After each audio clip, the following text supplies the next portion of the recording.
We are back on the Rational Boomer podcast. Hopefully, your day is going well. It is Tuesday by the time you listen to this. We are recording it Monday night, and we had such good luck with Old Soul and Will together on the podcast.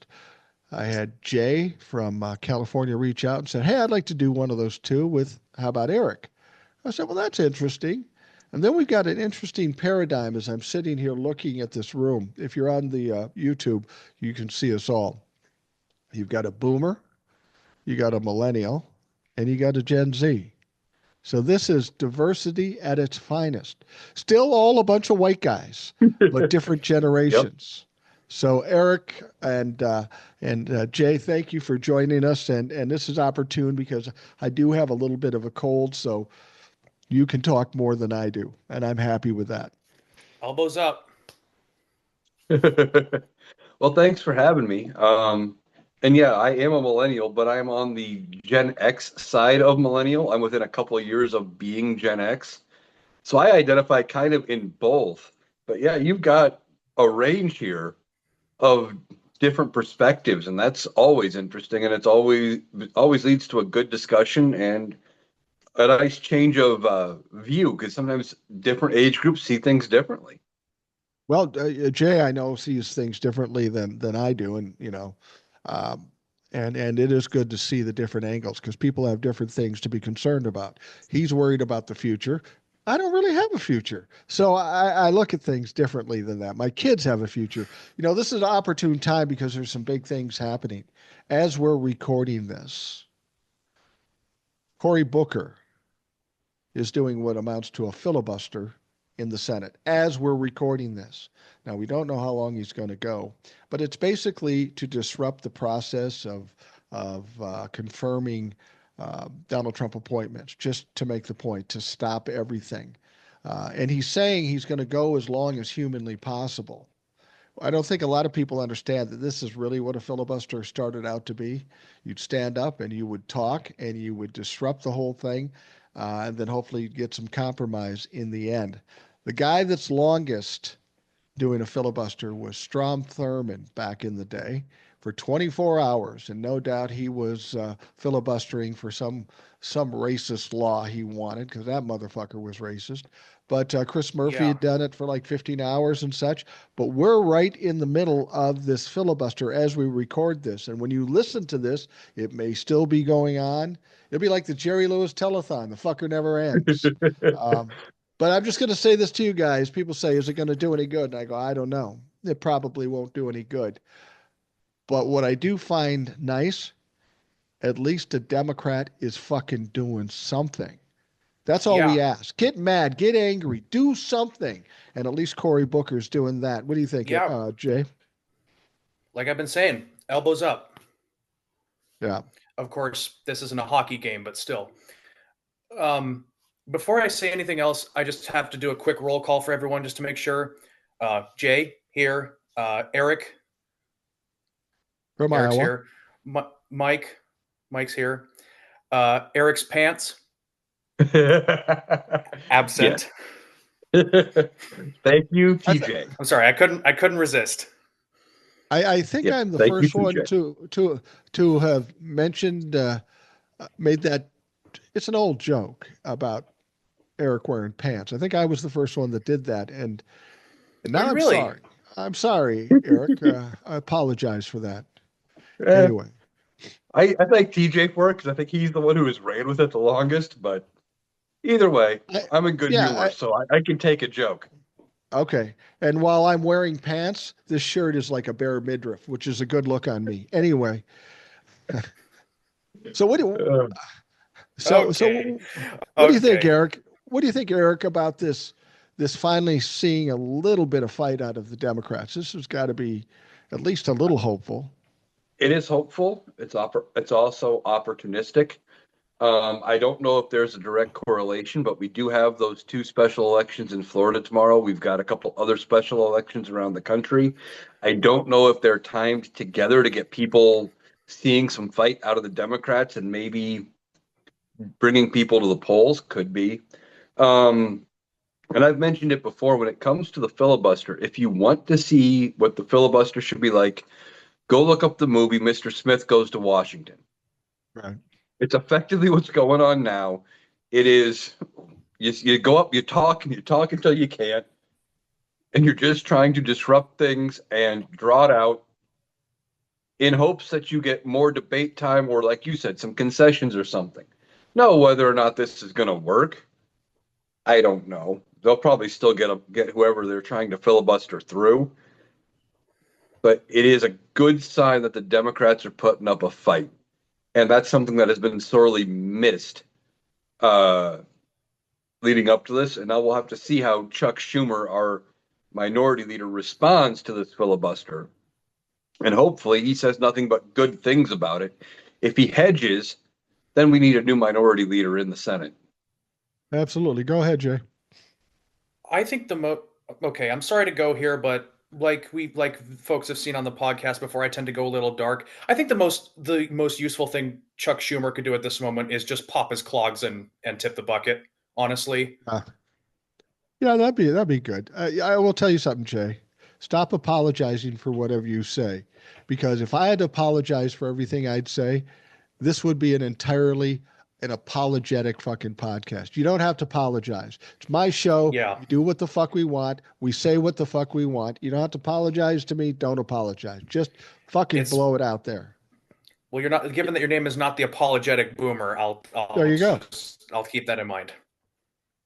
But it is good to see the Democrats fighting back a little bit. This is what we wanted all along. We knew that filibustering some of these people wouldn't overall be effective. But we wanted to see that they were willing to put in some fight. And now with those special elections coming up tomorrow, maybe we get both seats. If we get both seats, it brings us the House to like a 1-vote margin or something like that. And I think there's a couple other seats that are going to be vacant or are vacant right now. It is still possible, even with them dropping the nomination of Elise Stefanik and saying, well, no, she's going to stay in the House. It could still be possible for the Democrats to take the House. If not, they can still disrupt things to the point where the worst of the worst bills do not get through. So we need to see this fight from them. We do need to see the fight. And since you brought up these special elections that are happening today, as people hear this, that's true. A lot of people are very hopeful about Democrats winning these seats. And that's a hard get because these are highly Republican seats. Donald Trump won these districts by 37%. So the idea that they would win these seats is hard to imagine in spite of what's going on. Now, the thing about what I want people to avoid is we always seem to do this to ourselves. Democrats always seem to do this to ourselves. Well, when this happens, we're on our way back. We're winning. And then when it doesn't happen, the world is falling in. The important thing about these particular elections is if we win, awesome. But if we lose, but only by a little bit, the Republicans are going to be shitting themselves. Go ahead, Jay. Well, I know who won't be winning the special election coming up, and that's that mealy-mouthed Trump-la-fuck Brad Schimmel in Wisconsin. Because, yeah, looking at the towards the wire polls of him versus Susan Crawford, it's not looking good for him because it's now coming out that he's tied to Elon Musk. People aren't happy about that, and then his numbers took a shit. And so Susan Crawford's on pretty good track to beat him. So that I have at least confidence about. Well, and what Jay's talking about isn't the special elections down in Florida. He's talking about the Supreme Court, state Supreme Court race, election in Wisconsin, which isn't usually a high priority in the news, really, but it is here because Elon Musk went there, poured more money into that election than any other election of its type. He's bouncing around out there, and for whatever reason, he wanted to make sure there was a conservative Supreme Court in Wisconsin, and it's always close. It's always 50-50 or one way or the other. So he was pushing to do this. But this is where Elon Musk fucks up. His arrogance is so clouded that he thinks he's popular, he's rich, he's got the cool things. But what he's done his brand is destroyed it. He's the worst person to put the face on an election. And the Schimmel guy is a dipshit. Now, I'm looking forward to finding out about that race specifically, because there's an excellent chance the liberal will win. And Elon Musk, Mr. Famous, smartest guy, richest guy in the world, pours a bunch of money into it and still motherfucking loses. That is going to be hilarious. That's what I'm going to focus on tomorrow if that happens. Go ahead, Eric. Yeah, that's going to be hilarious. Now, I did see another creator, and I can't remember which one was talking about it. It might have been Hawk, but one of the reasons they put out there that Elon Musk is involved in this Supreme Court election in Wisconsin is he wants to get a conservative on the Supreme Court, basically one he bought and paid for, so he can bring a lawsuit and challenge a law in Wisconsin that prevents direct from manufacturer automobile sales. He can't sell Teslas the way he wants to sell Teslas in Wisconsin. They would have to have a traditional dealership and all of that. And he doesn't want to do that. So he wants to be able to rig the Supreme Court to rule in its favor, basically. But is that really a thing anymore? He can't sell Teslas because people don't want fucking Teslas. It's exactly what I was going to say. Selling Teslas implies that there are people that want to buy the shit. And that's going down, way down, real fast. Doesn't mean he's not delusional enough to think that he could still pull this out of the fire and make it happen. That's true. Well, there is something to be said about the arrogance of it all. These narcissists think they can always pull out or talk somebody into something no matter what. They just don't get it. And this is why they fucking crash. Yeah, they'll never accept that they're losing. It's always somebody else's fault. There's always a way to spin it. There's always some other angle that they can do to get it. And Elon Musk likes to think he's some kind of a master strategist and he can twist things out at the last moment. Now, what he does if this thing fails, well, he'll probably try to blame it on Democratic cheating or some bullshit. No question. No question. We'll see how he puts money into other races. Now, the smart money would have been putting the money into the Florida races, but they assume that because these are 30-plus seats in Florida where they're safe, we don't got to put the money in. So, oops, we'll fuck that up. We'll see what they do there. I hope they flip. No, finish what you're saying, Eric. Well, I hope they flip, but like Mike said earlier, if they're even close, let's say they come down to 1% or 2%, even 5% or 2% in districts that were 30 plus. Yeah. That's going to send a message to Republicans. And as I've said for a long time, when they start feeling the heat that their reelection chances are, slipping from them, that's when the pushback starts and they start seriously considering breaking from Trump and Musk. And it may not be the straw that breaks the camel's back that gets them to flip, but it'll start the thought process. Absolutely. Yeah. I got an excellent metaphor for that. I'm going to get to in a bit. But first, you were talking about narcissists and them never wanting to admit they're wrong. You want to talk about a narcissist. I want to take a second to look to our northern neighbor for an example of this. Just before we get into that, Eric, how much do you know about the politics up there? Just as like a basic. I know some, but not nearly enough.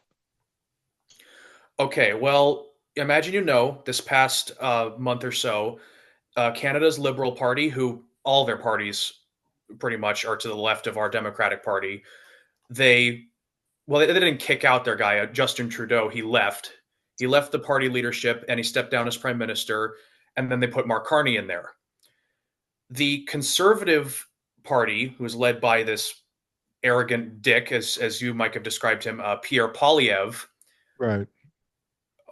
They had a massive lead over the Liberal Party when it was under Trudeau. That lead is gone and is going the other way really, really fast.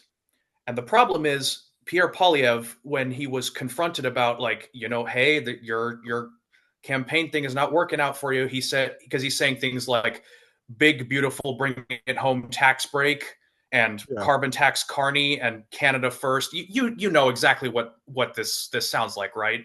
And this conservative Canadian strategist was basically tearing his hair out, going, "Motherfucker, don't do that." And Pierre Poilievre, when he was confronted about this, was going, "It's like, do you plan to change your strategy at all?" He was basically like, "No, I'm not going to do anything. We're going to keep doing things the way they are." And this strategist was on, I think it was like CBC or something like that, just losing his mind, going, "You don't get it, dude. Canadians do not like your messaging, and if you don't change it, you're going to lose." And he just kept hammering that point: "You're going to lose. You're going to lose. You're going to lose." And this guy's not listening to him. Yeah, that sounds about right. That sounds like a typical narcissist. Now, I know the whole Canadian system, their way of electing a prime minister is much different than our way of electing a president. Yeah. But he's still pushing that Canada first message that, Canadians, they don't like Trump and his America first message because they see how it's drastically hurting things. How it's hurting things here, and it's hurting things with our relationship with them, and it's directly affecting them. They're not going to elect somebody and put somebody in power who's going to be the mirror image of that on their side. They don't want somebody who's doing the exact same thing. They want somebody doing something different and who's going to actually push Canada to be a world leader. And that's what Donald Trump doesn't understand about global politics. He's not, by making everything America first, like he claims and how he's doing things, it's not making us first. It's not making us a world leader. It's making the world find ways to do things without us. Right. And the thing about it is if you have a radical right narcissist leading America, and you have a radical right narcissist leading Canada, a lot of people would think that's a good mix. They'll get along really well. No, they fucking won't, because somebody's got to be king, and they think they should be king. So you put Poilievre in Canada, it's probably going to get worse than it is right now. Canada would probably be staring at what we're staring at, and that's the potential for a recession. Exactly. They're talking about 2 months straight of GDP loss. They're talking, stock market's down, I don't know how many 100 points since Donald Trump has been in office. He's got more tariffs coming. It's going to continue to drop. And now he's trying to find a way to spin a stock market drop as being a good thing. But when the stock market dropped under, was it Obama or was it Biden, that he said, if any president loses 1,000 points in the stock market in a single day, he should be impeached. Yeah. I think that was Biden. But now that he's facing similar losses, he's got to find a way to spin it that it's not nearly as bad, and the rules that he himself put out don't apply. Classic narcissist. Absolutely. Well, at the worst point for Donald Trump, he lost as many as 3,000 points in the stock market. He was down to like 41, and we were up around 44, 45. It came back a little bit. And then on Friday, you heard him just say the word tariff, and it dropped 700 points on that day. Donald Trump keeps fucking manipulating this. I'm going to do a tariff, and then, I'm not going to do a tariff. He's fucking around with the stock market, and while he's able to bring it back a little bit, it's not come back all the way. He's still about 2,000 off of what it was when he took over. But it keeps the stock market volatile, and that's not what you want. You want it steady as it goes. Now, tomorrow, April 2nd, when people are hearing this, is the day he's calling Liberation Day. And nobody really knows what he means by that, but I'm sure it has to do with the tariffs. And it sounds like he wants to put tariffs on every fucking country in the world. What the fuck is that going to do?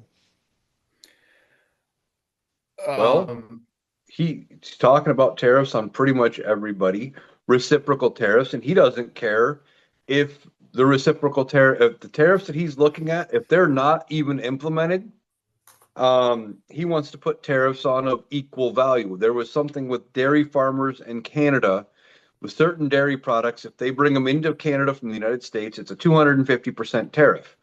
So nobody sends that stuff to Canada. They weren't buying it when the tariff got put on anyway.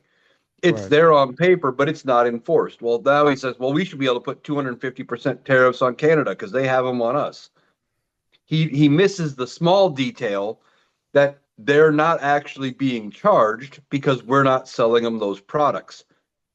And he wants to throw tariffs on everybody. I've said it before. I truly believe Donald Trump is incapable of learning, and he believes tariffs are some magical thing you throw on, say you put them on Canada, and that money goes from Canada's treasury to our treasury, and it doesn't affect the businesses in between, and that nothing should change. What in reality, it gets added to the cost, and ultimately we pay it as it gets added to cost of goods, and it goes up the supply chain. At every step, they're charging more.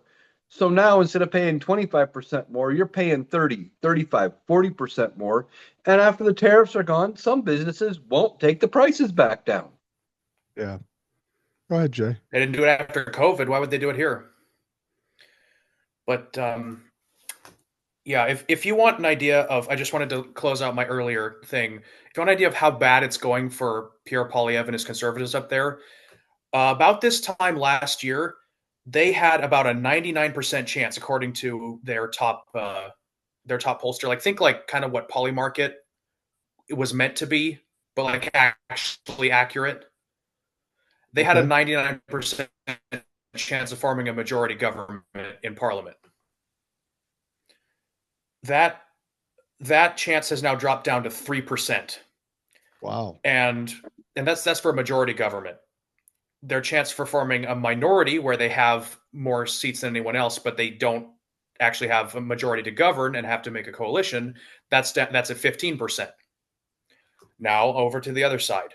The chances that the Liberals get a minority government but have to form a coalition is 23%. Chance that the Liberals form a majority government, 52%.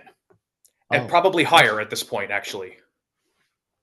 Probably more like 89%, actually, last I checked. You know, it seems like Canada's kind of waking up or getting hip to what's going on. And, you know, I think Eric and I both felt like after the election, the Republicans would kind of catch on and realize that Donald Trump is a liability. And I really thought there'd be some reaction to that before now. I thought they'd be a little more brave and not so much cowardly as we've seen. But now with these special elections and with these tariffs imminent, I think we're going to see the Republicans in the United States changing their tune a little bit, especially if those elections go south. If they lose, they're going to be losing their shit. If it's close, they're going to be losing their shit. But the thing with the tariffs is they always, if you talk to Republicans, well, I didn't think he'd really do that.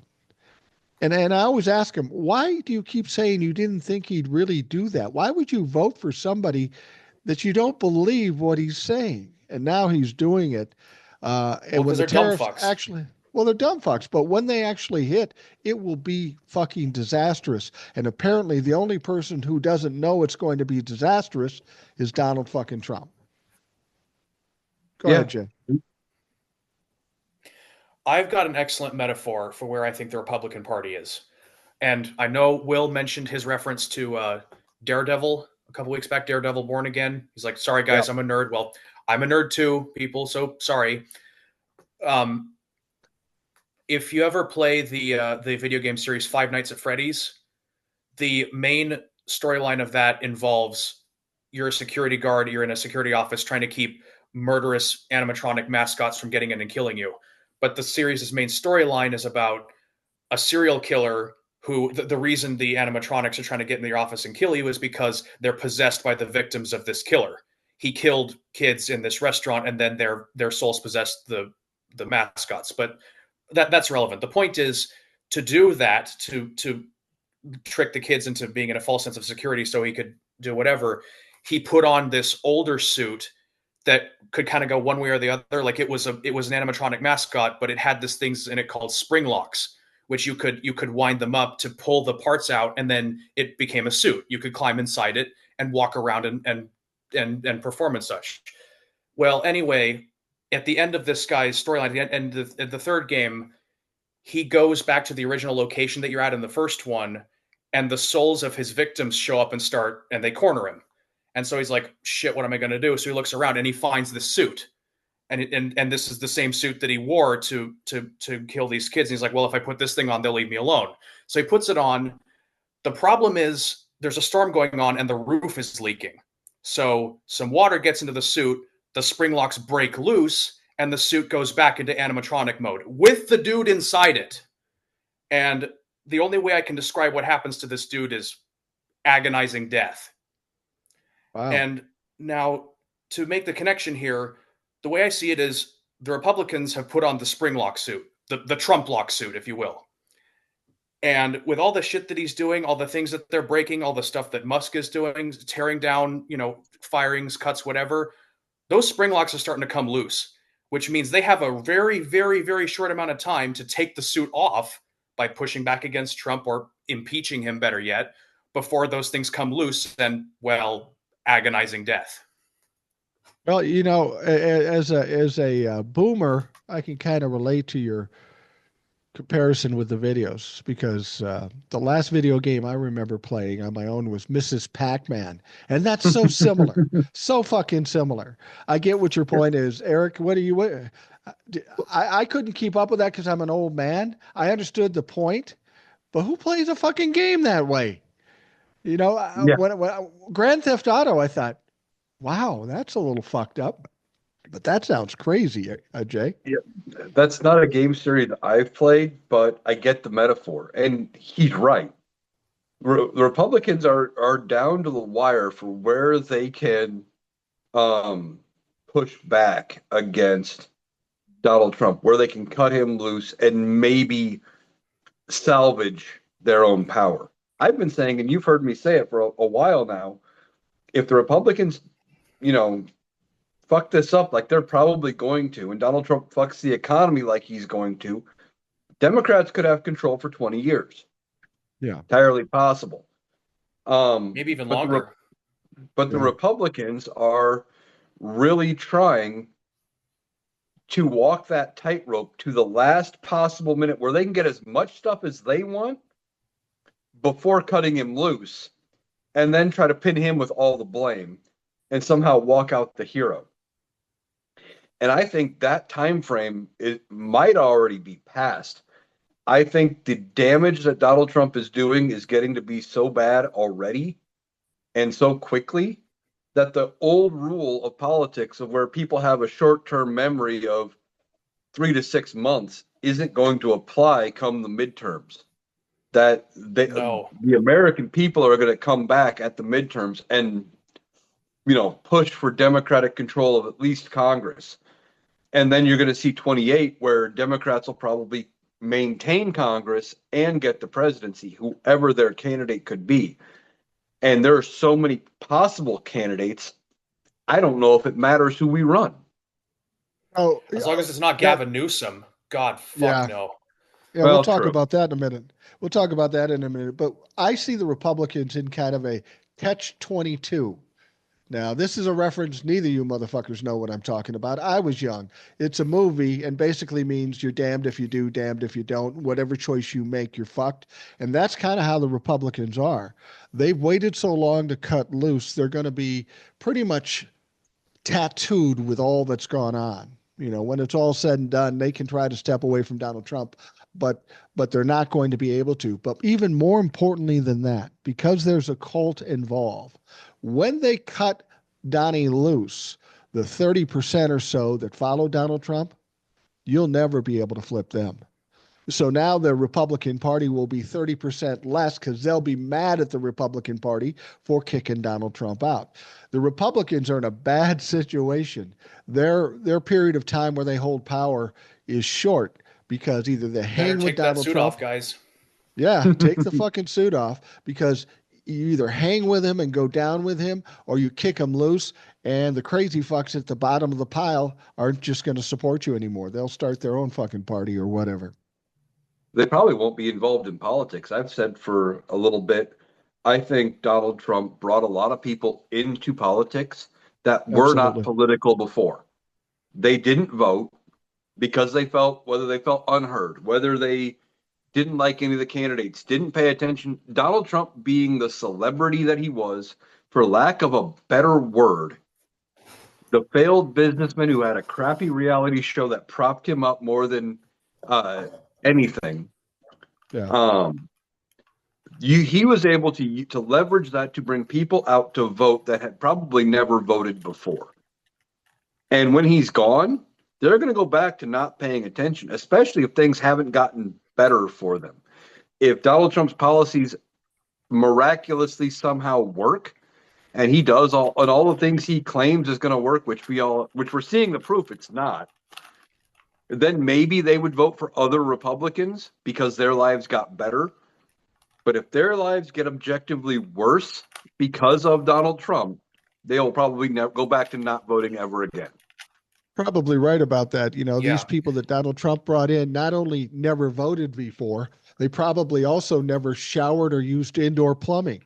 These are the fucking bottom of the barrel motherfuckers. Go ahead, Jay. Yeah, I had to agree. I don't think these people vote anymore, but I think it goes deeper than that. Far from, not voting anymore or voting, maybe voting for Democrats or independents or whatever. A thing I heard from a friend who is looking at this whole thing from the outside is like, once this guy dies, all these people are really, all they're going to do is just wait for him to come back to life and return to lead them again. Because they think he's some kind of God emperor thing, and he's not. They're going to go to the cemetery expecting a cave and a rock in front of it and hoping to God the rock is moved and the cave is empty. It's so silly. The evangelicals, they see him as a second coming, and it's just so upsetting and so ridiculous that we even have to go through this thing. But Eric, you and I have talked about that. We knew that there's going to be a point where the Republicans say, fucking enough. He's too big a liability. I never in my wildest dreams did I think it would take this long. I thought it would be sometime after 2020 when he lost. But these fuckers have been hanging on tooth and nail. Yeah, they have. And one of the things I said a while back on your podcast, and I still think it holds true, is you can thank Mitch McConnell for Donald Trump holding on. Absolutely. He punted in the second impeachment, found a loophole to not vote to convict Donald Trump because they wanted to keep the Trump base voting Republican. And he said, Democrats will take care of it through the legal system. We got a new incoming attorney general. Democrats will clean up our mess, and he'll be irrelevant. Then Merrick Garland comes in, shits the bed, literally. No. You cannot tell me. I am now fully convinced, after knowing that Merrick Garland was with the Federalist Society and what all he did. Nobody can convince me that Merrick Garland wasn't a fucking Republican mole. No one can convince me of that. Even if he was, either way, Joe Biden, the Democrats, and even some Republicans, I think like Mitch McConnell, expected him as Attorney General to do his damn job, follow the evidence, and investigate it.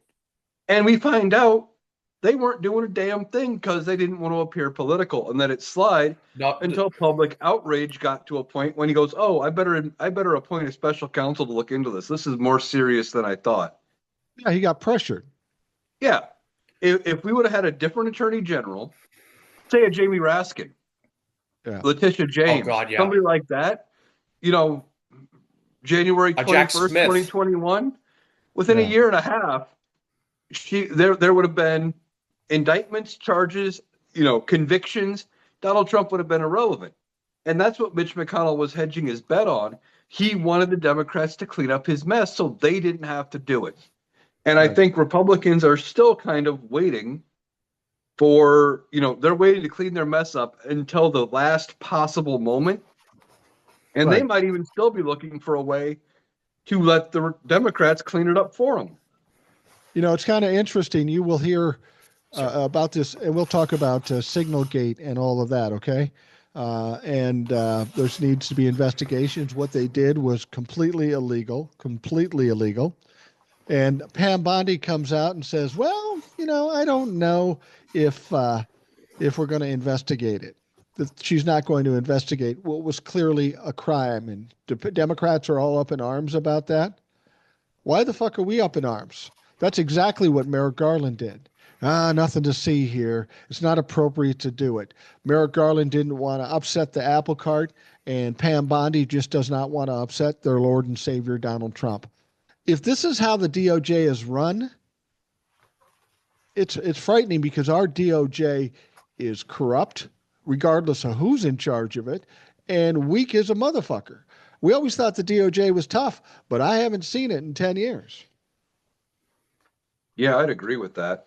And I'm not surprised they're not investigating it. Now, what'll probably happen is as long as the pressure keeps up, somebody's going to be let go, whether that is, what is it, Mike Waltz, whether that's Hegseth or somebody. Somebody will take the brunt of it, be let go, and they'll say, done with that. We found the problem, solved it, and that'll be the end of it. Nobody else will be brought in, no actual criminal charges, and they'll try to sweep it under the rug.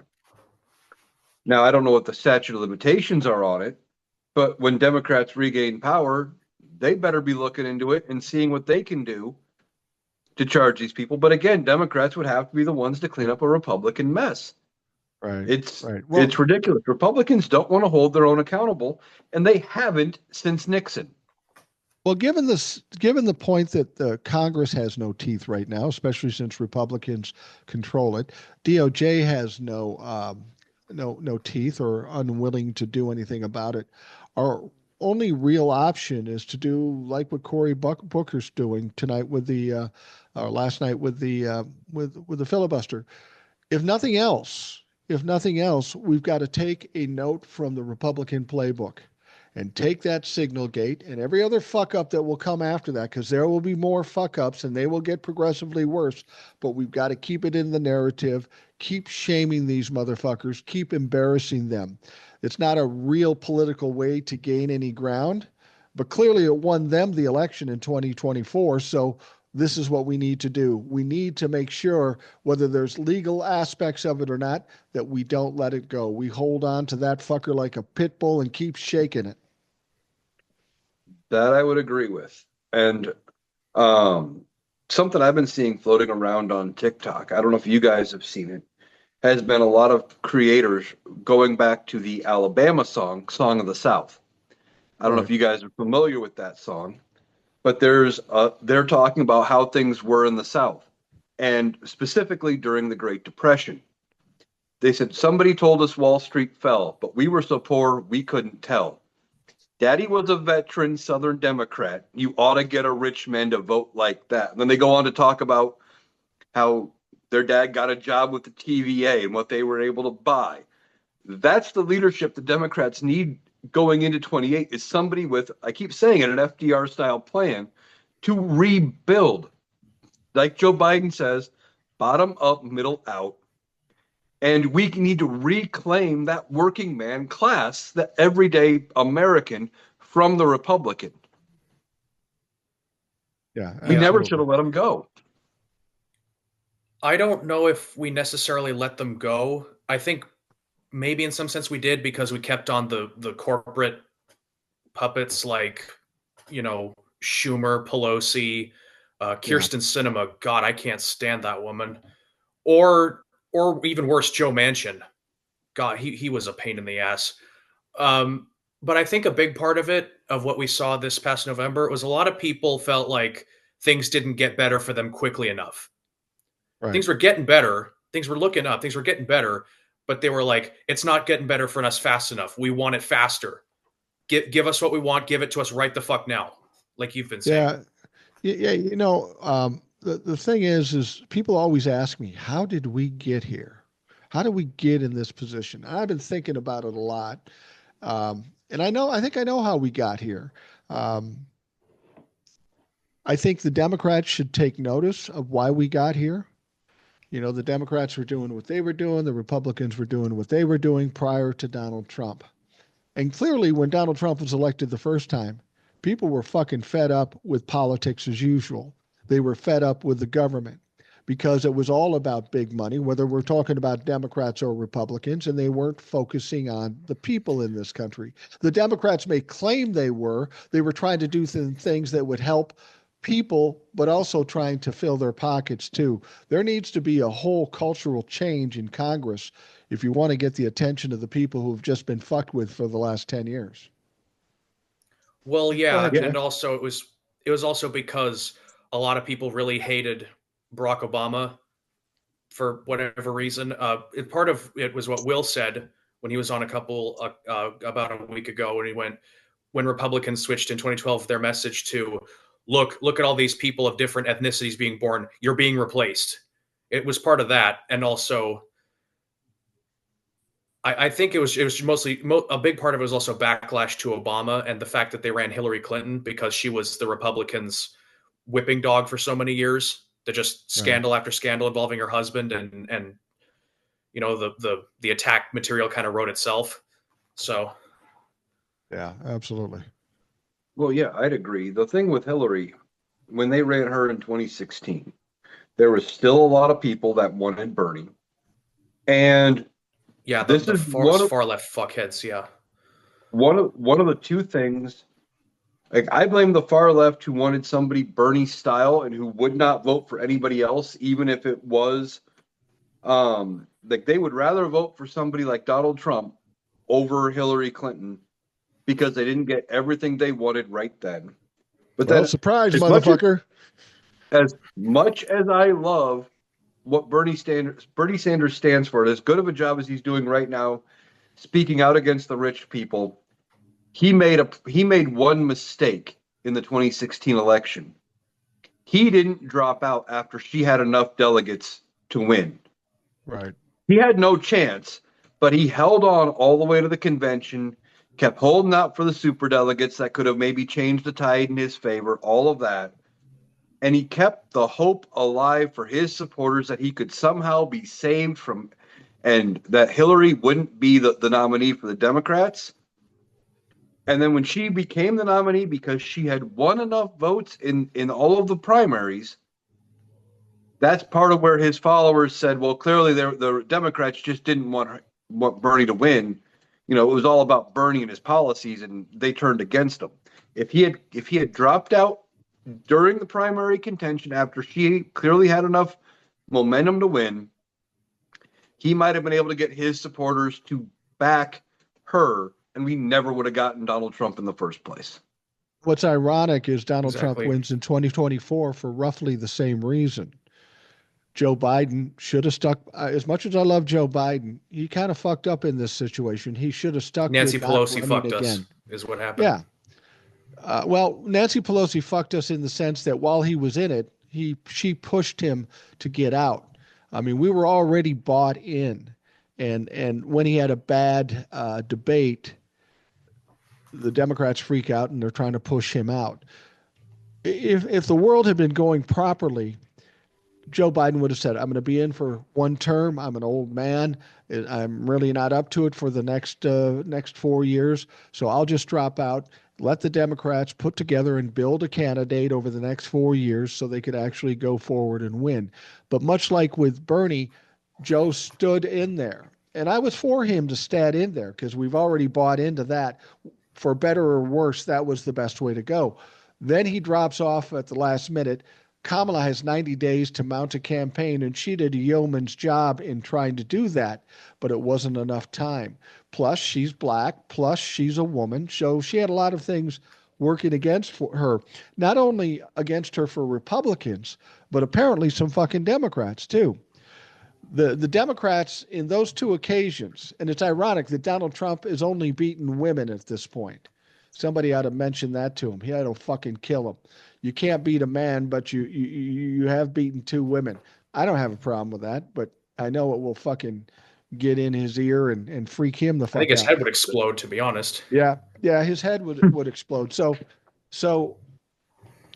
the Democrats kind of fucked up in both cases. I think with what was going on with Hillary, and I kind of fault Hillary for this too.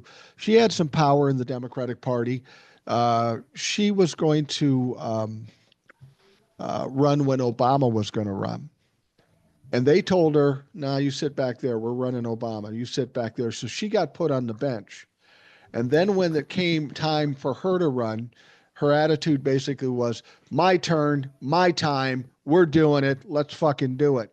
And it may not have been the best time to do that, but it was kind of her pushing and forcing herself into that situation because she felt she would do that at that moment.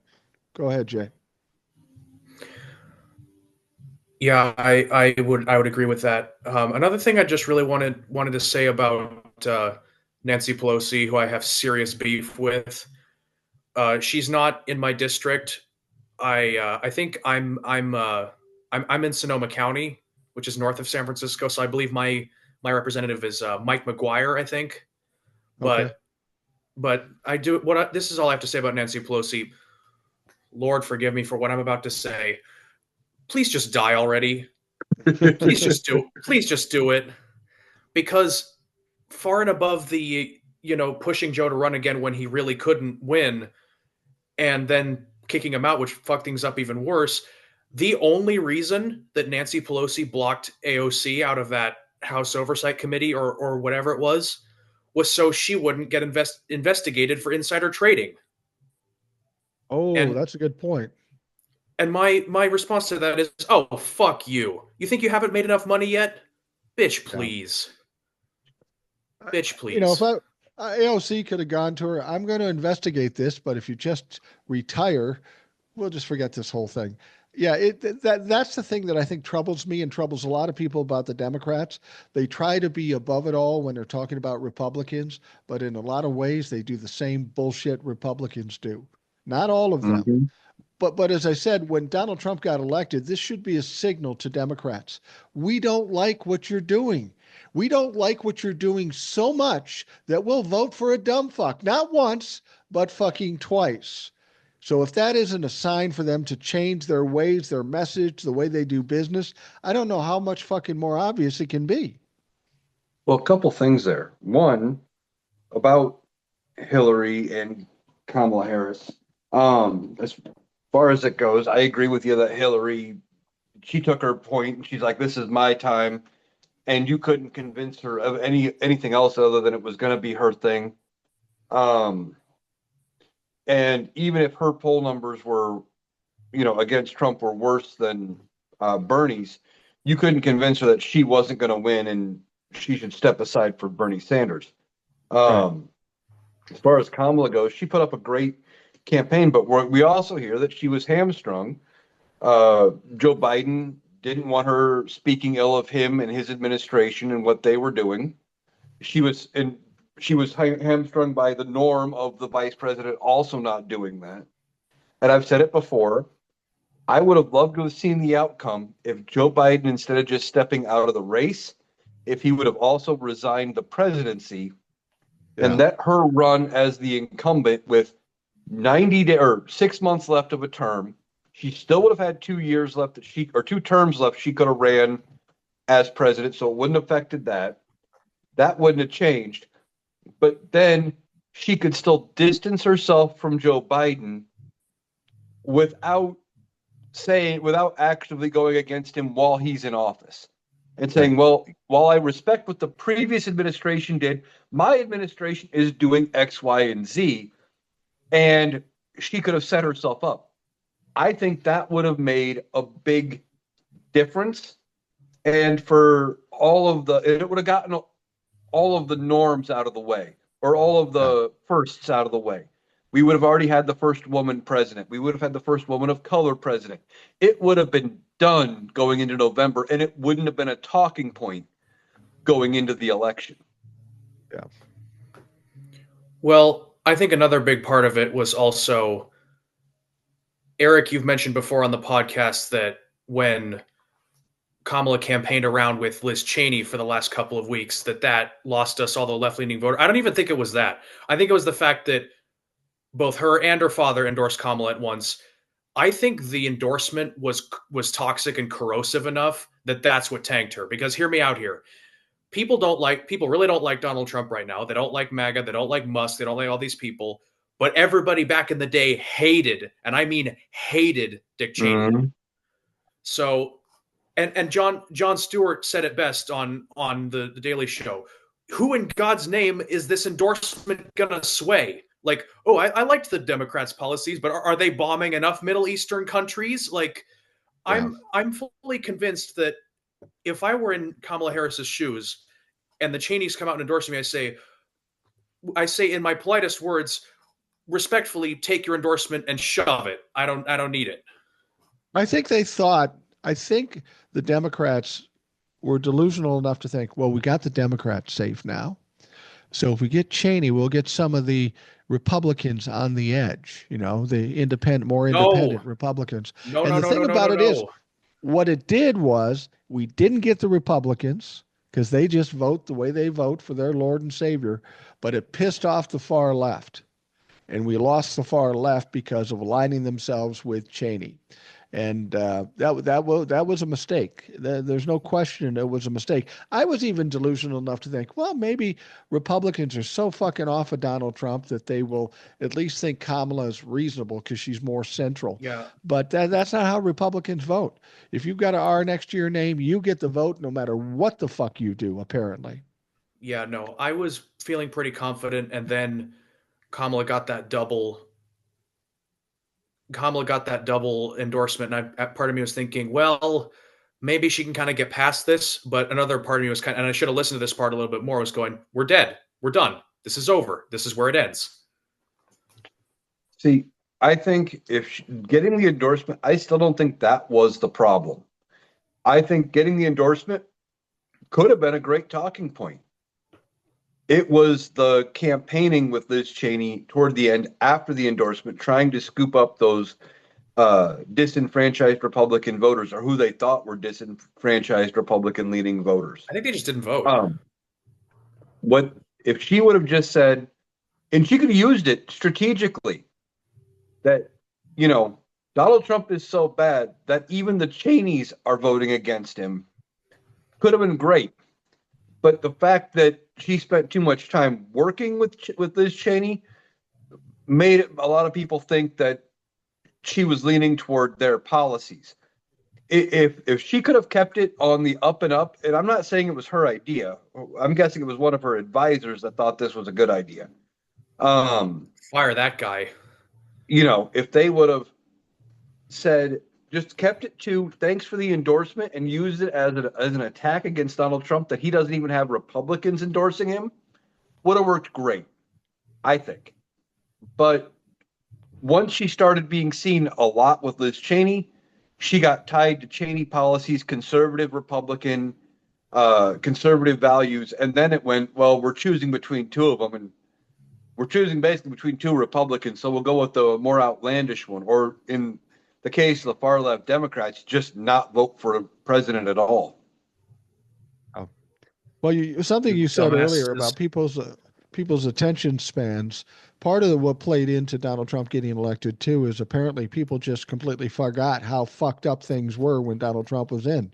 They said, "I like what he has to say," and what did he? And they like what he did. Well, you had a pandemic with 1 million people dying. You mounted a coup against the country, and you crashed the economy. Yeah, he seems like a good prospect. They completely forgot about the shit that he did. Well, they forgot about a lot of it because a big chunk of that happened in 2020 and early 2021 in January, when the presidential election was in full swing. Right. And right before and between the election and the new administration. So the number of people who still swear Joe Biden was president in 2020. Yeah, I know. You know what I mean? They remember the first 3 years pre-COVID, where the economy was good because he didn't fuck it up. He was riding Obama's economy.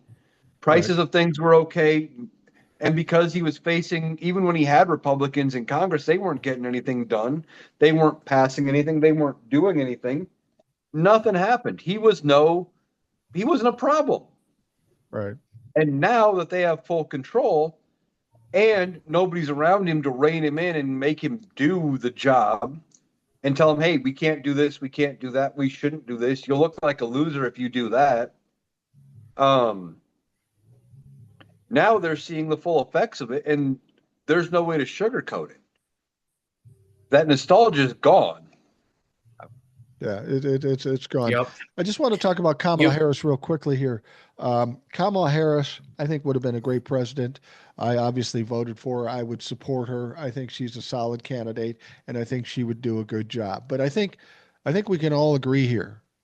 She's not going to be the candidate in 2028. There's a lot of people that feel bad for her and say she should get it first. She should be the candidate. And I understand why they say that. But based on what we learned in November 5th about racism and sexism, no way she's the candidate in 2028. Do you agree? It ain't gonna be Gavin Newsom either. It ain't gonna be Gavin Newsom either. He, with that podcast that he did, putting fucking Charlie Kirk on there, who I would have wrung his neck if I'd been in his position. He's done. He's out. He's gone. I tend to agree with you. I mean, he seemed like an attractive candidate, tall, good-looking guy, younger. He knows how to talk. He's a little pugnacious. He would have been a good prospect. He's running California. I don't know what the fuck he was thinking by doing that podcast and doing that. He wasn't. The way. Well, you know what? It's all about perception with people. I don't know if you heard the podcast I did with Larry several days ago. Larry is Ilona's husband, Larry. First time he was on this show, people hated that motherfucker. I know. I was one of them. I know, but why did you hate him? And this is what I told him on the show. And again, it's all about perception. He wasn't a Trump humper. People presumed he was a Trump humper. And why? Because he had the audacity to talk out against Biden. It was, you're either with us or against us. And he spoke badly of Biden. And that's what caused him the problem. And the same thing with Gavin Newsom. If you're going to sit down with Charlie Kirk, you better go full fighting mode and kick his ass. If you smile at him like Obama did with Trump in the funeral and stuff, you're either fucking against him, you're not going to be polite, you're not going to try to have a nice talk. What they want to see is what would happen if I'm talking to a Trump-la-fuck. They know this guy's going to get buried and get his ass kicked. And that's the way you need to behave and whether that's right or not, that's the perception issue. No, I know it exactly. It reminded me of when you were on the podcast with Brian Wallenberg and you were just ripping that guy apart. And at the end of it, I kind of felt like that I don't know, meme clip, soundbite, whatever you call it, from The Simpsons, with that where that kid goes, "Stop, he's already dead."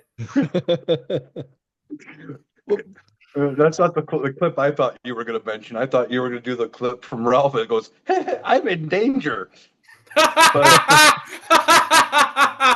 That's a good one. That's where the Republicans are right now. Yeah, but no, I agree. I think the whole perception thing was bad for Gavin Newsom right now. I don't think he's got a chance. I'm going to disagree with you slightly. God, I hope not.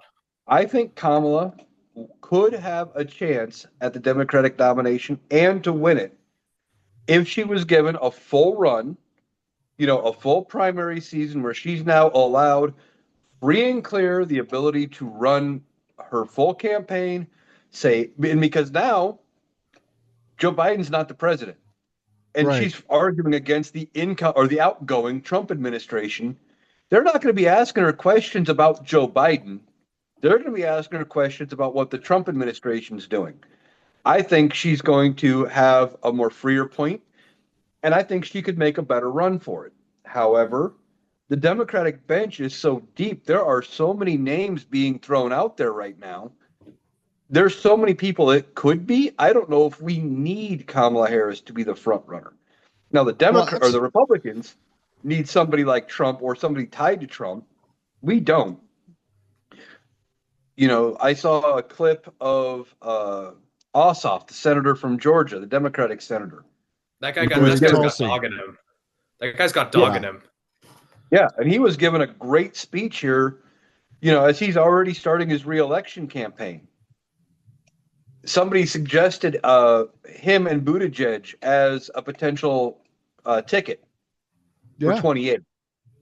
That was somebody, he wasn't even on my radar, was Ossoff. No, me too. And I all, saw that and I go, that's what we need. and there was just somebody new who just popped up. The Democrats have such a deep bench, but I'm going to say it again. They need to kind of narrow it down to 3 or 4 candidates early.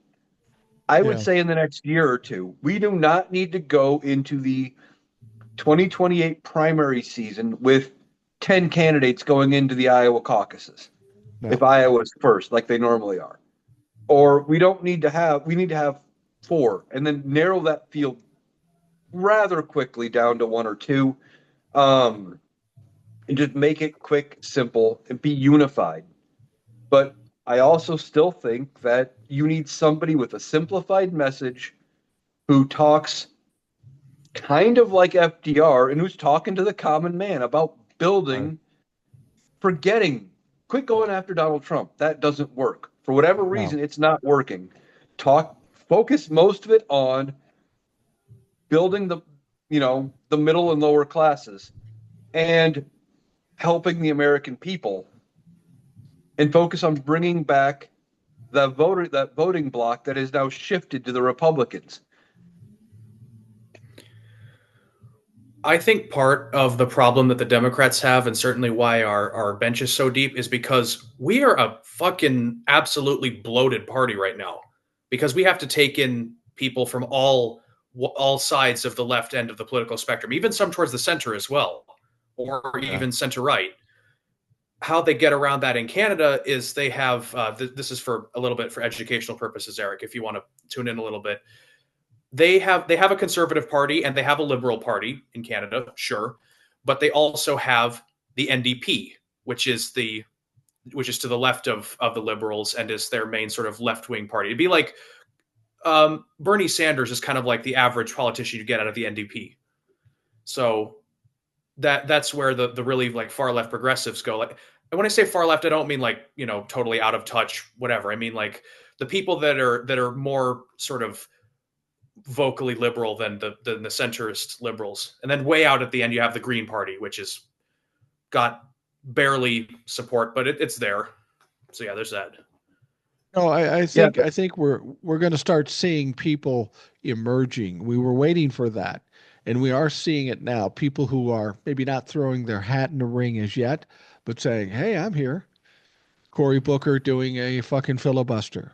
Chris Murphy on TV every 10 minutes fighting for Democrats. We've got my all own kinds Adam of people. Schiff out Adam there. Schiff, Ossoff, Tim Walz. These are all people stepping up. AOC stepping up and pushing back, and they're trying to separate themselves from business as usual Democrats. And I'm glad of that. That's what they need to do. I'm going to throw this out there about Adam Schiff, though. He is still even if he's speaking out now, is in more of a way than business as usual Democrat. He's still a business as usual Democrat because look at how they manipulated that Senate race. Yeah, he is an establishment candidate, and clearly people don't like the establishment. He is clearly At established. least he's saying something is all it counts for. Well, he went from being establishment house to and maybe it was something where Katie Porter and him needed to come to an agreement ahead of time and just only have one of them run. But because they both wanted that seat, they both ran, and neither one could then run for the House. We lost a seat out of the House. And I don't know if her seat got picked up by a Democrat. I assume it did. But it's not a race we had to pick somebody new in and risk it. Why did we lose a strong voice out of the House? That was a waste. Yeah. It was, yeah. It really felt like establishment Democrats wanted Adam Schiff to have that seat, and we lost Katie Porter. Well, the thing about it is now she's talking about running for governor, but maybe so is Kamala. So once again, we get her. We'll lose a good voice. It goes back to Georgia and Stacey. There's the one politician that may be the strongest politician on the Democratic side that we have in this country, and she doesn't even have a fucking job in politics. That's frustrating. Very. Now, as far as Katie Porter and Kamala as governor for Canada, there is a way they can California. get around. Well, yeah, that's what I meant. That's what Justin I meant. Trudeau will be the governor of Canada. Yes, Oh yes. God, don't bring that shit up. Don't go there. But no, as the governor of California, we could get around losing a good voice there by having maybe Kamala and Katie Porter on the same ticket. You could maybe make that happen. Yeah. That's at least better than losing both for one race like you did with the Senate seat. But there are going to be people coming out that we didn't expect. You know, like I said, you got Ossoff. Now you got Cory Booker. Again, somebody else who wasn't on my radar. The Democrats have got some voices, and now we just need to see who catches fire between now and probably not long after the midterms in 2028. Right. And we should not win Yeah. anybody who loses their reelection bid. So even if Ossoff's catching a lot of fire nationally, but he loses Georgia in that Senate run, in my mind, don't run him for president. Do not, he would not be a good pick. That's another reason we've talked about Beto. He's lost how many races in Texas? 2 or 3, and it's just the perception. It's not that Beto's a bad guy. I mean, that's another part of the reason why I'm questioning Kamala. I worry about the racism and the sexism in this country, but she lost. We don't want to put somebody up who's lost. I mean, the only time that's ever worked before was Nixon, wasn't it? Nixon lost to Kennedy, and then he finally won in 72 because the world was fucked up then. Yeah, that was one of them. And I think Grover Cleveland, going back to the 1800s. I think it's Grover Cleveland. Yeah. Because he did the Trump thing. He lost his reelection bid, and then came back and was able to get the election or get the presidency back. But typically, when you bring somebody in who's lost, they don't typically win in a second run. The only way that might work with Kamala is if in between she wins the California governor's race. Right. Because then she would have won an election again. She'd be playing from a hand of strength a little bit. Absolutely. I will, when I talk to Ed later in the week, I'll verify that Grover Cleveland thing. I think he was there. So go ahead, Jay. I'd like to close this thing out with a couple words about everyone's. Wait a minute. You're going to close what out? My show, motherfucker. I'll tell you when we close it out, and we got some time yet. So just keep talking. I'm just looking at the clock. That's all. Okay.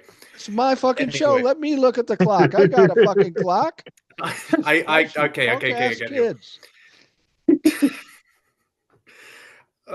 Anyway, I like to share a couple of things about everyone's favorite Bond villain of the week, Elon fucking Musk. Yeah. Couple things.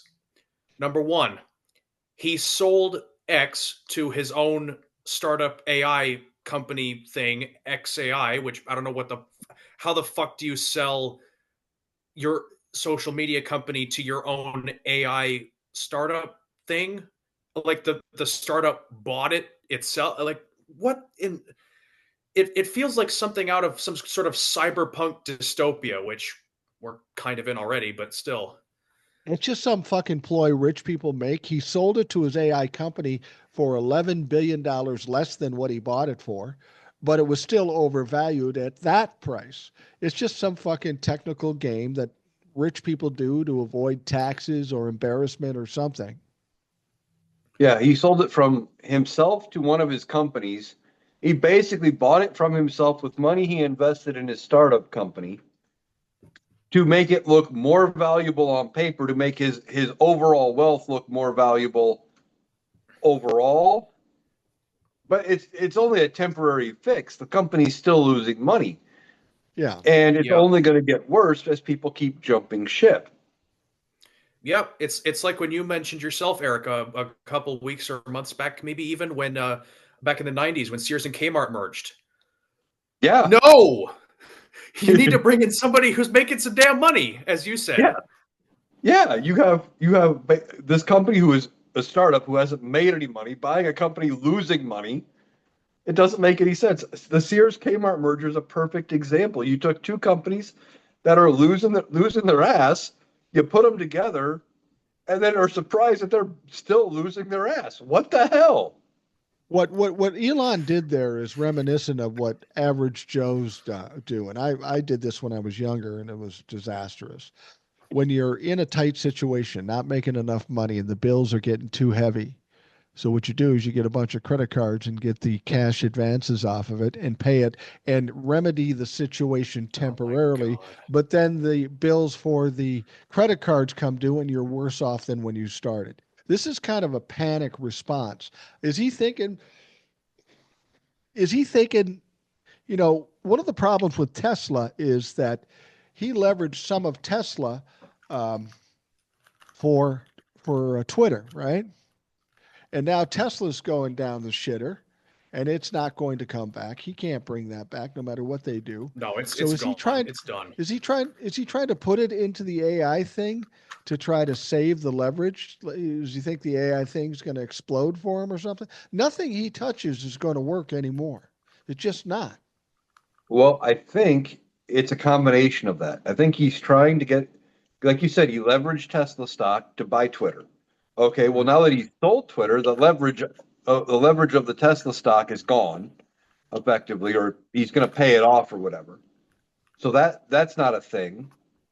So that maybe that'll help bounce Tesla up a little bit because now the stock isn't leveraged. And now he is, even though he sold it to himself in this startup company, technically because companies and people are separate, now he technically doesn't own Twitter. XAI owns Twitter, and now he's hoping that by not technically owning Twitter, because it's not owned by Elon Musk, that people will come back to Twitter, and he's saved the day. He doesn't realize, and Tesla doesn't realize, they have burned the brand down. They're both done at this point. Yeah. Another thing is, I just wanted to bring something else into the fold about just I think that's part of like my personal, I don't know, identity and all is people going around saying that Elon Musk is autistic. And first of all, I have to say, motherfucker, no. We do not claim this man, first of all.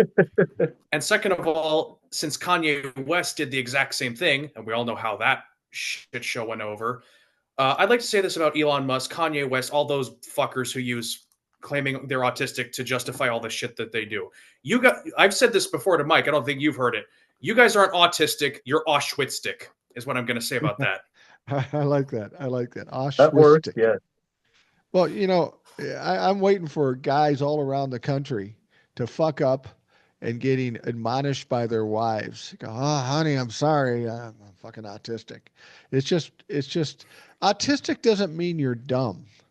Autistic means you're actually probably pretty smart in some area. You're just a little different than the average people. And what is fucking average for that matter? They're trying to co-opt this as an excuse. And then they'll say, oh, you're just picking on an autistic person because you don't like Elon Musk. No, I'm picking on a malignant narcissist drug fucking head. That's who I'm picking on. What he's doing has nothing to do with autism. It has to do with his malignant narcissism and probably effects of drugs, because we know he does drugs. And I was watching him in Wisconsin, and he was trying to explain to people why he's putting money into this and why we can't have a liberal Supreme Court in Wisconsin. In fucking Wisconsin, Jesus Christ. Wisconsin. I love Wisconsin as a state. I love a lot of people in the state, but it's a really weird, fucked up mess in Wisconsin, politically speaking. My son and his buddies from high school all went to UMD, okay? And they're like University of Madison, right? University of Minnesota Duluth. Right across from Superior. Okay? But all the guys called their dads and said, hey, dads, let's come up and let's get together for the weekend. And all us dads are going, cool, our kids want us to come up. So we go up there. Oh, boy. and we go over to Superior. And the reason they want to go over to Superior, because in Wisconsin, you could have a 12-year-old kid, as long as his parents with him, they can drink all fucking night long. So, so they get to go over and drink legally because dads are there. I'm the only motherfucker that doesn't drink, including the dads, and they're just as goofy as they are. So I got 5 boys and 4 dads, all drunk out of their mind, and I'm running a fucking toddler insane asylum. It was fucking crazy. But that's when I talk about Wisconsin. I love Oh my Wisconsin. God. I love many cities, but they have a different fucking lifestyle than what we have here. Um, and I just don't think that Elon Musk probably rings very true to those Wisconsin folks. I don't think they like that motherfucker. He's the absolute opposite No. of what most of those people believe. Yeah, I'd agree with you. And I guess we'll find out later tonight when the election results come in, because this is going to air on the 1st. But it's pretty clear that he's trying to use his influence, but his influence is already waning quite a bit. Tesla Oh, stocks yeah. falling, Twitter stocks falling. SpaceX falling apart. Well, that's just literal. We're not even talking about Literally, stocks. yeah. But his view is, he thinks he's the greatest there is, and that's going to work for a while for him. But ultimately, he's going to fall apart too, and he's only going to be a part of this administration for as long as Donald Trump believes it's advantageous to him. The minute the negativity against Elon Musk overshadows everything with Donald Trump, and he can't spin it anymore, and he can't make positive headlines and make it look good, Musk will be gone. And then I fully expect Donald Trump to turn the wheels of the DOJ for all of the criminality Elon Musk has done, and Cover his own ass. to cover his own ass. And Musk will be the fall guy. And I don't think Musk is smart enough to realize it. No. Well, that's an interesting thing, because I actually heard earlier today, or was it early yesterday, that sometime in the last couple of days, Elon Musk actually stepped down from Doge. Really? He stepped down, which I How had can he heard step that. down? Which is weird is, how can you step down from something you said you weren't in charge of? I don't fucking know. He's a drug addicted South African Nazi. How the fuck am I supposed to know what he's thinking? You know what the thing that I find so hard to imagine, and I'm watching this, and I know it's the malignant narcissism, but when you see him in television interviews, he's just scattered. He can't complete the sentence, and that's got to be the drugs. But he literally does not understand why people hate him. He can't understand that. He said, "Why do they hate me? I only do things that are productive." And then he talks about Tim Walz. He was happy that my Tesla stock dropped in half. What a jerk, says the guy who cut tens of thousands of people out of their fucking careers, who have taken medical assistance away from people. He just does not fucking get it. He's that oblivious. Because as part of being a narcissist, he thinks every move he makes is the best move possible. You cannot convince him and people like him that they were ever wrong. Now, you may be able to convince them that they took some bad advice and it was somebody else's fault.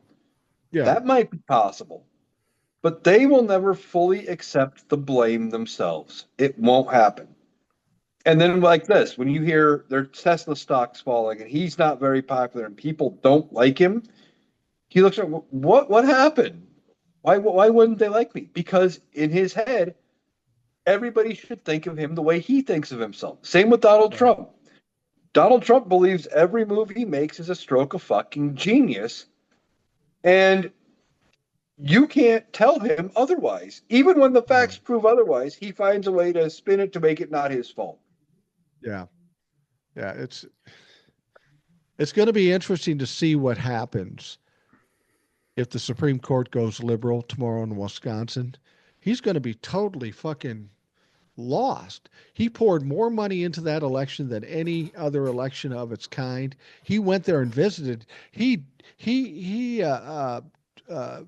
went there and gave them the privilege of seeing Elon Musk in person. Elon Musk is from South Africa. He has no clue how Americans think, certainly no clue how Wisconsinites think, and he thinks he's doing some good. To be honest with you, the Democrat or the liberal in that Supreme Court race, they're fucking loving it. Yeah, bring Elon down. Bring him down. That's the best fucking support the Democrats could get. Never interrupt your enemy when he's making a mistake. Yeah, absolutely. Now, Yes. as we're getting down close to the end, you okay with that, Jay? You good with that? Yeah, I'm fine. Oh, you had to bring the dog in. Yes. Oh no. I love Cecilia. She's the sweetest dog. Yes. You can bring your cat's an asshole. She is. She's an asshole. I like her, but she's an asshole. But that's what a cat does. I mean, I got two of them. Being a cat. One's an asshole, the other's a fraidy cat. Okay. But as we're winding this down, let's talk about the two special elections that are going on today. For all intents and purposes, in a real world, the Republicans should win easily. Now, they may win, but it's going to be tight, and the Republicans are going to freak out. But there's the one election. God, I can't remember his name now. Maybe you guys can. He's the guy, I think he's running in the 1st district. But this guy is just an absolute piece of shit. He's a Trump humper. He's not even from that district. He was a state senator. He voted for some shit that even Republicans don't like. He's not only has to deal with all that's going on with Donald Trump, he's a horrible fucking candidate. I know Eric is looking up his name. I'll know it as soon as I hear it. It's not Matt Gaetz, is it? No, Matt Gaetz is out of it. He's gone. He's out. He's out trolling Toys R Us, but it's going to be interesting. Now, here's what I'm thinking. We could come out of that with one win because that candidate is so fucking horrible. I want to say Stein, but it's not Stein. Hold on a second. I'm going to find out. 1st district is Jimmy Petronas. No, that's not that guy. It's the other guy. And in Waltz's district, the 6th district, the candidate is Randy Fine for the Republicans. Randy Fine. I know it was Stein, Fine. Oh, yeah, like that guy. Now, that guy is just a complete piece of shit. I don't even think the Republicans like him. So that could be a win for the Democrats. And if they won one of those races, holy shit, there's going to be a lot of Republican assholes burning. Oh, yeah. Yep. Like I said in the TikTok I did about it, it will tighten the screws on the Republican Party. We may not get control of the House, even with both of these seats. But the fewer votes they can lose, the harder it is going to be for them to pass anything. Yeah. And even if they win both, but they're super close, they're going to be scared. Like the only way Republicans walk out of this feeling good is if they win both seats by 35 to 50% or 35 to 40%. Right. I don't see that happening, to be honest. No. Because right now the Republican brand, the Republican Party is toxic. Plus these are special elections. It's the first Tuesday in April. Who thinks about going to an election in April? Other than, unfortunately, baby boomers who are reliable and they show up at every election. Right. You know, there's going to be at least a segment of the younger Republican base that probably won't show up. Well, here's the interesting thing in Florida. I don't know if they have early voting or whatever, but they were showing the percentage of the parties that are voting. 38%, or was it 48% are Republicans. 38% are Democrats. But 15% are independents. So even if every Republican voted for these guys, if the independents side with the Democrats, which is conceivable given the fucking mess that Florida is in currently, it's going to tighten it up really quite a bit. And some of those Republicans might even vote Democrat just because, like Robert Fine or whatever the fuck his name is, he's just such a loser. Yeah. Yeah. It is entirely possible. Oh, sorry, go ahead, Eric. I was going to say, it's entirely possible that they lose both these seats. It's entirely possible that Republicans vote against their own party this time to send a wake-up call to in their minds, to their own party, saying, hey, do something and stop some of this bullshit because we're unhappy. And I don't know if it'll work, but I could see it happening. I mean, typically that's a Democratic strategy of voting against your own party to send a message. But with as bad as things are getting, you never know what Republicans might do. I was thinking if they lose in Florida, if they lose in Wisconsin, there's going to be a lot of tight Republican sphincters. They're going to be creating a lot of fucking diamonds with those sphincters. And given how many are on Grindr, apparently, the friction itself. Oh, you did not go there. No. The friction. We could power several states with that motherfucker. Oh my God. You did not go there. You did not play that card. You did not just do that. Yeah, that's my fucking show. This long. I'm not surprised he played that card at all. Yeah. Oh my God. What do you think about all these rumors about these guys? That made my chest hurt. Being latent homosexuals. Now, I have no problem with homosexuals. I have friends and neighbors that are homosexuals. They're wonderful people. But when you are that and you're in the closet and you're trying to hurt your own community, I hope they get exposed if it's true. You know, they're talking about Mike Johnson on Grindr. They're talking about all these people and Grindr crashing every time the Republicans get together. Jesus Christ. It's these people. Do you think that's what Donald Trump has over these people? He knows their sexual behaviors and he's holding that over. He's probably gotten in on them. Yeah. Could be. It's just the thing is, what they don't understand is if they would switch parties, we wouldn't care. We absolutely wouldn't care about their orientation.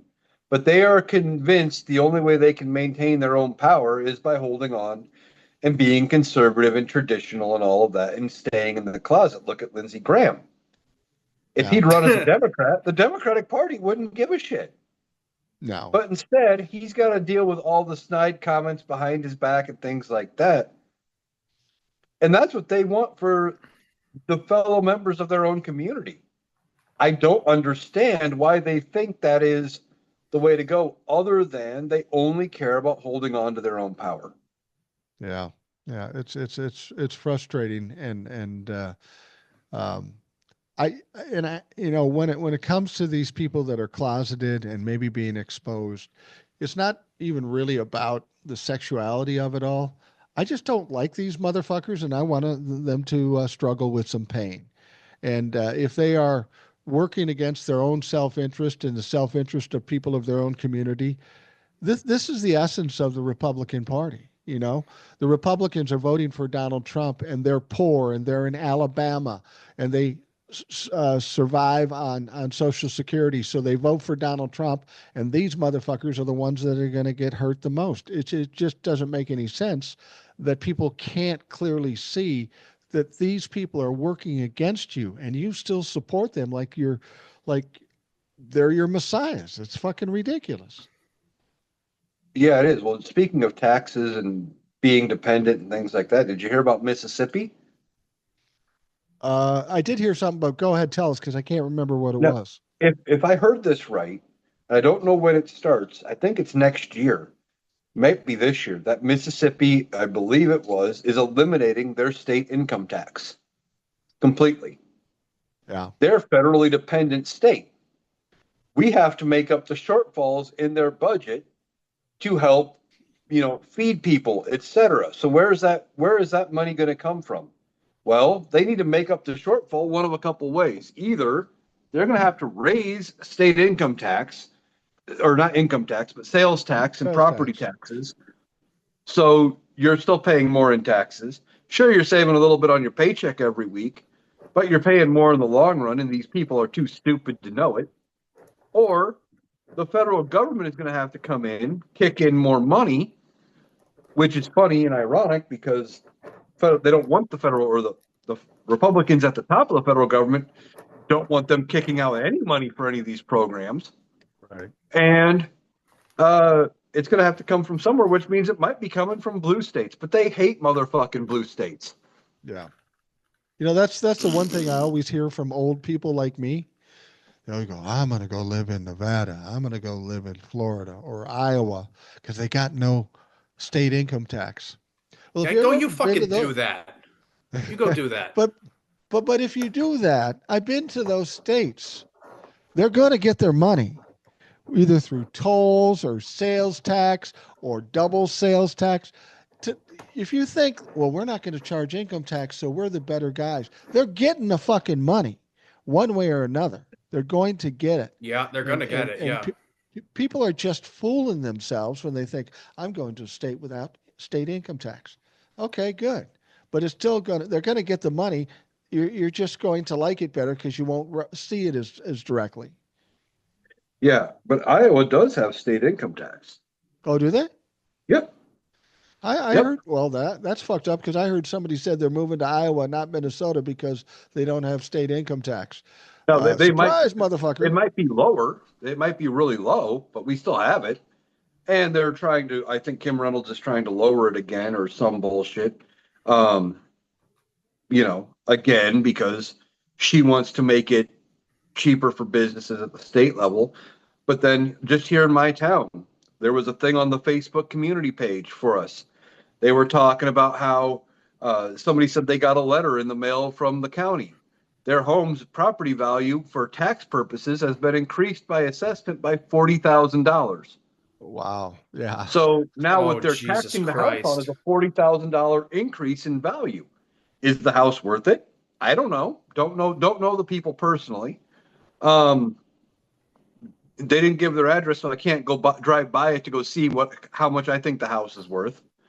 But simple fact is, if they're upping the value by 40 grand and charging you taxes on that additional 4 grand, even if it's 1% tax, that's $400 a year. They're out having to pay out an additional property tax. Right.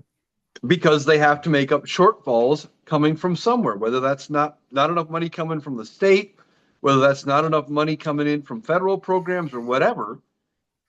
You're paying it out somewhere. And these Republican-leaning people, especially the ones around me, prior to 2020, there was a lot of red hats, a bunch of Trump trucks and all that bullshit going on around here.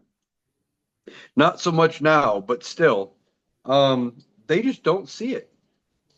They see the short picture of, well, it's not as much coming out of my paycheck every week, so clearly I'm winning. No, exactly. No, you're not. No, you're not. I was waiting a bit to say this, but I'm sorry. This is a little bit of a topic change, but when you shared your story about hanging out with a bunch of drunk dads and having to babysit a bunch of toddlers, that reminded me of an experience I had in Denmark when I was first getting involved with the show, when I was trying to get on there, even despite the crazy time difference. I went out to a local tavern, a local bar. I think it was called Skum, Skum.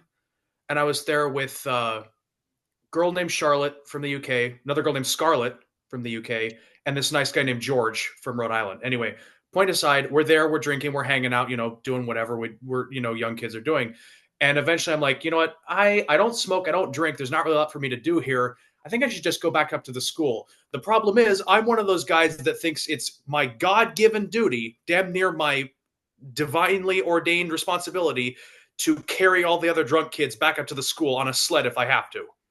So I'm like, I'm not leaving until I'm confident everyone can get back safely. And they're like, no, it's fine. We'll handle it. You go on your way. And I'm like, are you sure? I'm pretty sure I should. And they're like, no, go.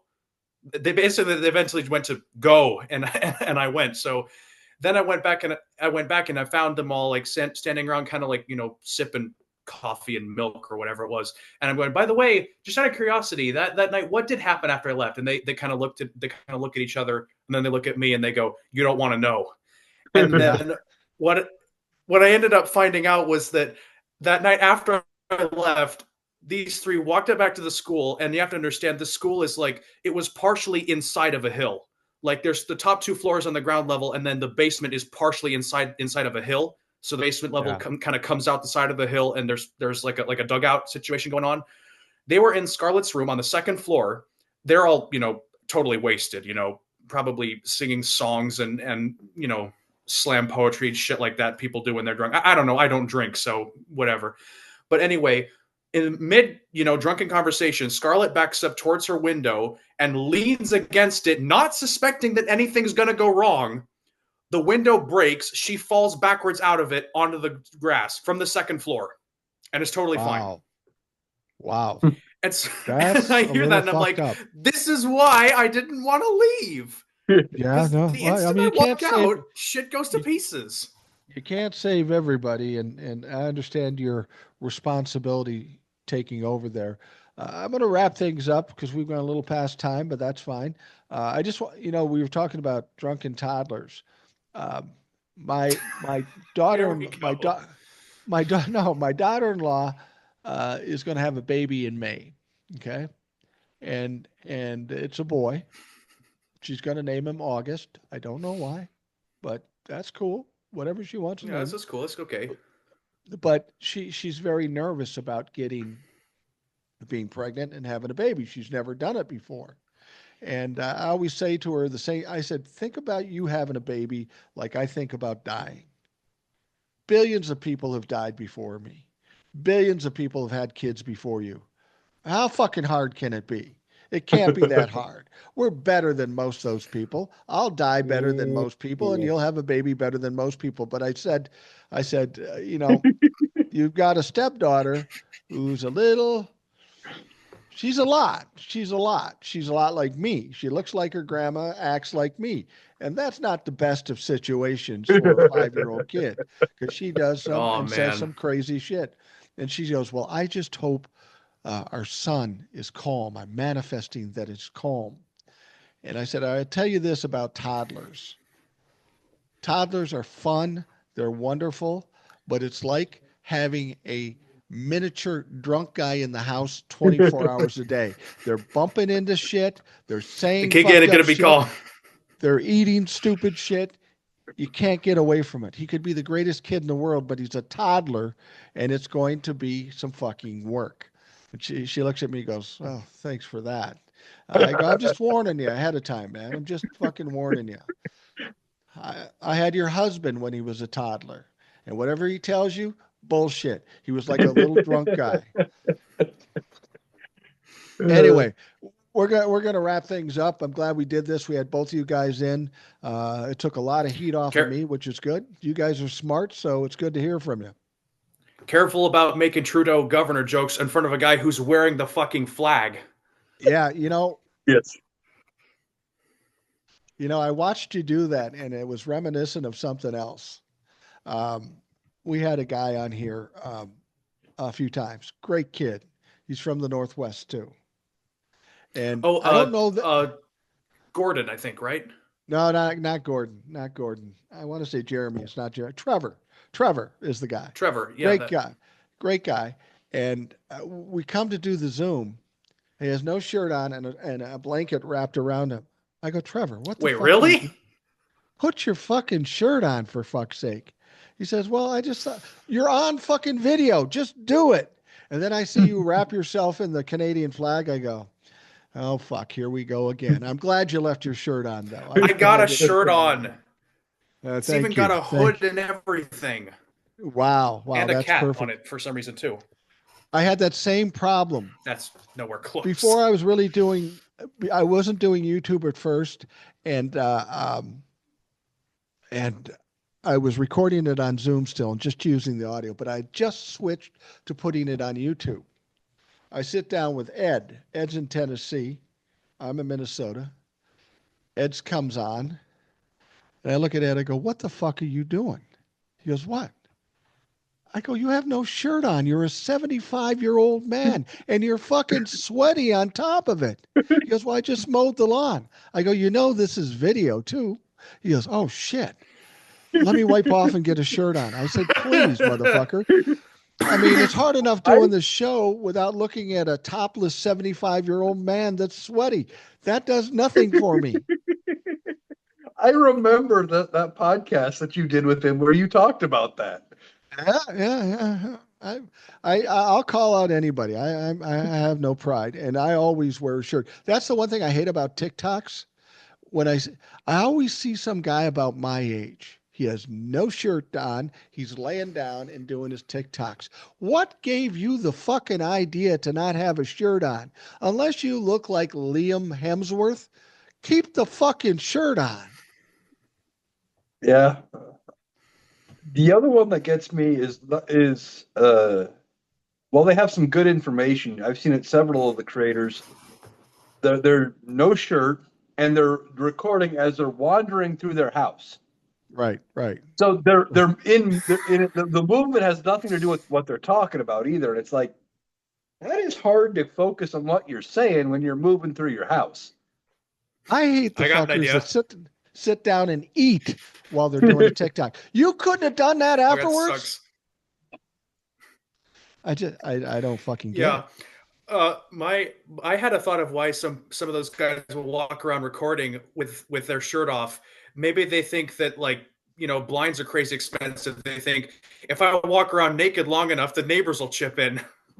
Yeah, no Hey, shit. there No you go. shit. That's one of the reasons I'm glad I'm off Instagram. I get it on TikTok now and again. I'm a 65-year-old guy. I look the way I look. I'm fucking fine with it. But I still get these 23-year-old women scantily clad saying, "Hey, I think you're very attractive. Do you want to talk?" No, bitch, I don't want to talk. You look like my granddaughter, for fuck's sake. And you're a bot on top of it. That's the one thing about social media is just fucked up. There's so many people that aren't really people out there trying to infiltrate everything you fucking do. Yeah, all those I get them too. And as soon as I get them in my Yeah. messages, immediately they go to block. Immediately. Yep. Don't even deal with it. I went through and I was just going through messages and I was just watching TikToks and deleting. I'd see people who had commented stupid stuff like that, and I was blocking people. And I think in one day I lost about 5 or 6 followers from accounts I hadn't realized were already bots. I'm like, if that's what I lose because I'm blocking people, Yeah. because you're bots or whatever, that just means the rest of the followers I have are better and better quality. So, I'll actually get some engagement out of them, and it's just better overall. My brother told me one I time, he's on Instagram. He doesn't post much, but his picture is his golden retriever. And he said, "I knew this woman was fake when she said I was really hot." Because it's a fucking golden retriever in his picture. He didn't put his picture up there. I don't get a lot of bots because I don't have a lot of material to my name. But by far the dumbest one I've ever gotten, of the few that I have, was one that sent a message that said, "Do not wait me. What you do not find her." And I'm like, how am I supposed to respond to that? It sounds like you read the first 2 pages of English for Dummies and then just ran with it from there. Yeah, so I Like, like what the going fuck? to I like going to their profiles and seeing 100 guys like me that follow them. And I'm going, these motherfuckers think they got a girlfriend. They really think they got a girlfriend. You know what I'm Yeah, excited for? I'll never be able to get to see this. You know how they say the internet is forever, it never goes away. Imagine my 5-year-old granddaughter, 30 years from now, 35 years of age, and she finds this tranche of Grandpa Mike's fucking videos, thousands of these videos talking about Donald Trump that she doesn't even remember. She's It's like either the going to be black really box. embarrassed or really proud. I don't know what's going to happen, but I'd love to see her face when she finally realizes that's my grandpa, for fuck's Well, sake. I'll be there. Maybe I could let you know what happens. Yeah, yeah. We'll have a Well, actually, no, seance or some fucking I'll thing. be in Canada, so maybe I don't know. Yeah. Well, anyways, thanks to both of you for coming on. It I had a good time doing it, and it's fun to Elbows get up, the different folks. perspectives. As always. Elbows up. We got a boomer on the edge of Gen X. We got a millennial on the edge of Gen X, and we got a full-on Gen Z guy. So it was an interesting perspective. Now, those of you listening, I want to thank you for taking the time to do that. I hope you have a great day, and we'll talk to you again tomorrow.